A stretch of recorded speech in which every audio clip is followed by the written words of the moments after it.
Shalom. First and foremost, I want to give all praises, honor, and glory to Yahweh, Bahasham, Yahushai, Bahasham, Recha Kodash. Double honors to the elders and the apostles of Great Millstone, and peace and blessings to the elect. And today we're going to go into the book of Genesis, the 45th chapter.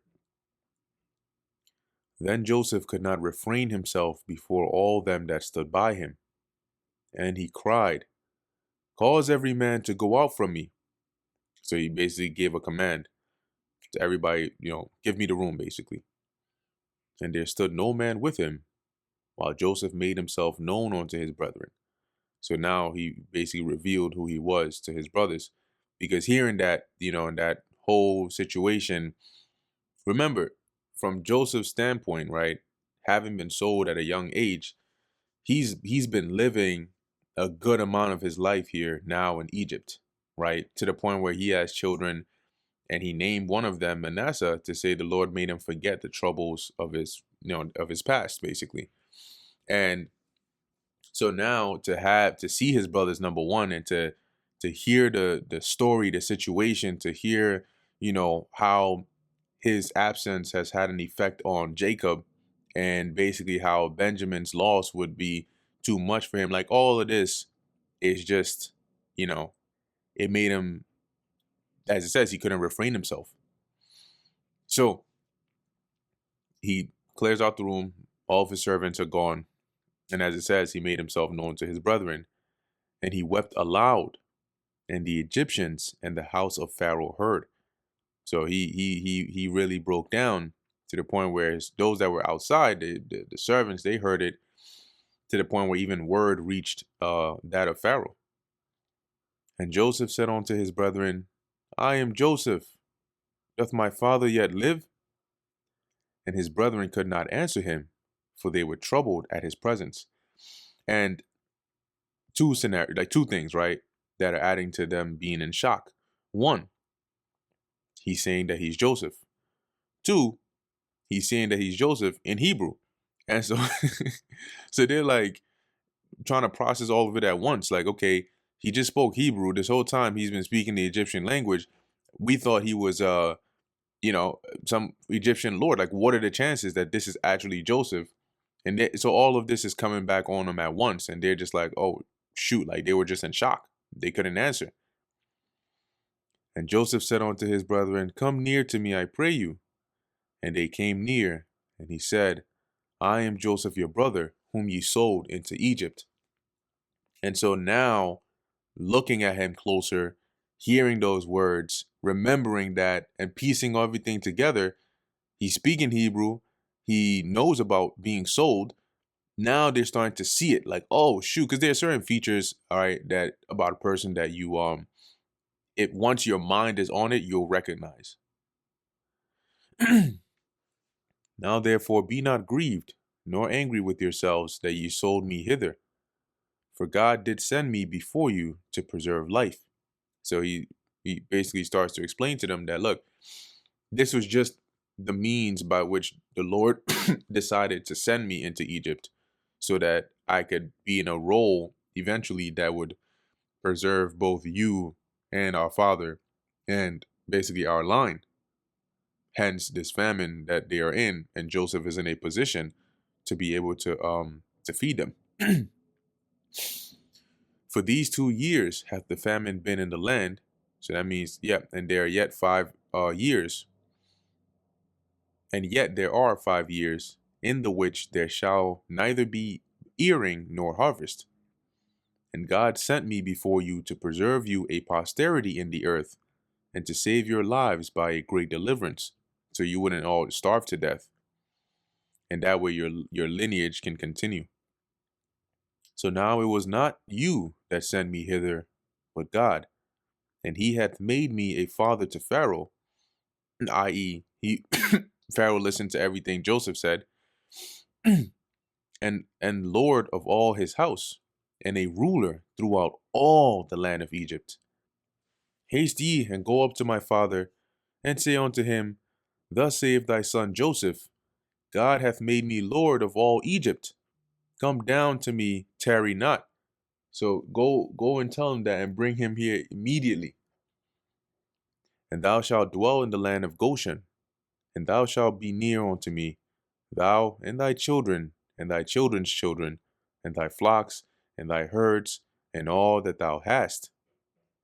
And there will I nourish thee, for yet there are 5 years of famine, lest thou and thy household and all that thou hast come to poverty, so that you don't basically lose everything.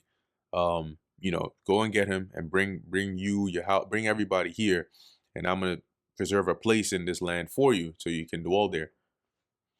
And behold, your eyes see, and the eyes of my brother Benjamin, that it is my mouth that speaketh unto you. I.e., he wasn't speaking by a translator, he was speaking to them directly, speaking Hebrew, and you could witness that. And ye shall tell my father of all my glory in Egypt, and of all that ye have seen, and ye shall haste and bring down my father hither. And he fell upon his brother Benjamin's neck and wept, and Benjamin wept upon his neck. So he basically hugged him, he embraced him, and basically they were crying. Moreover, he kissed all his brethren and wept upon them.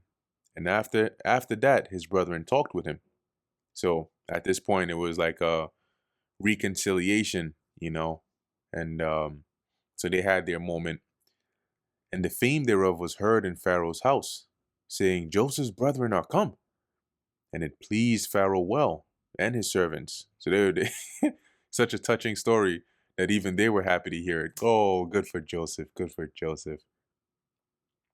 And Pharaoh said unto Joseph, Say unto thy brethren, do ye, lade your beasts, and go get you unto the land of Canaan, and take your father and your households, and come and come unto me, and I will give you the good of the land of Egypt, and ye shall eat the fat of the land. So go ahead, tell your brothers to go back up to Canaan, go get their households, go get everybody, and bring them back here to Egypt, and we'll make sure they're well taken care of. Now thou art commanded, this do ye, take you wagons out of the land of Egypt for your little ones and for your wives, and bring your father and come. And the wagons are like a box with wheels that can be dragged or pulled by your asses or oxen.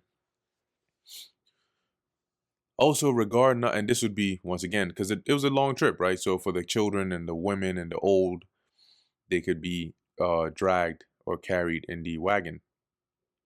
Also regard not your stuff, for the good of all the land of Egypt is yours. So don't worry about your belongings. Everything in here is gonna, all the good, you'll have access to anyway. And the children of Israel did so. So now you get the, children of Israel is not just a title, it's literally the children of the man whose name was changed to Israel. So these would be the sons of Israel did so. And Joseph gave them wagons according to the commandment of Pharaoh, and gave them provision for the way. To all of them he gave each man changes of raiment, but to Benjamin he gave 300 pieces of silver and 5 changes of raiment. So you can clearly see there that obviously he loved his brother Benjamin more than the rest of his brothers. And to his father he sent after this manner 10 asses laden with the good things of Egypt, and 10 she-asses laden with corn and bread and meat for his father by the way. And he sent his brethren away, and they departed. And he said unto them, See that ye fall not out by the way.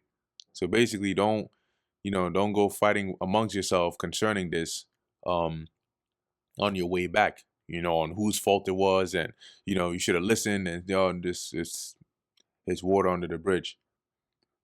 And they went out of Egypt and came into the land of Canaan unto Jacob their father, and told him, saying, Joseph is yet alive, and he is governor over all the land of Egypt.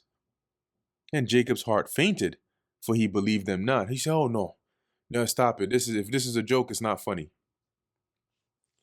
And they told him all the words of Joseph, which he had said unto them. And when he saw the wagons which Joseph had sent to carry him, the spirit of Jacob their father revived. So he basically he felt young again. He was happy, he was excited, he was in shock, but in a good way. And Israel said, It is enough. Joseph, my son, is yet alive. I will go and see him before I die. Let's go, let's go, let's go. Grab the stuff. Let's go now, now, now. And that brings us to the end of the book of Genesis, the 45th chapter. Lord willing, that was edifying to the elect. In closing, I want to give all praises, honor, and glory to Yahweh, Bahasham, Yahushai, Bahasham, Recha Kodesh. And until next time, Shalom.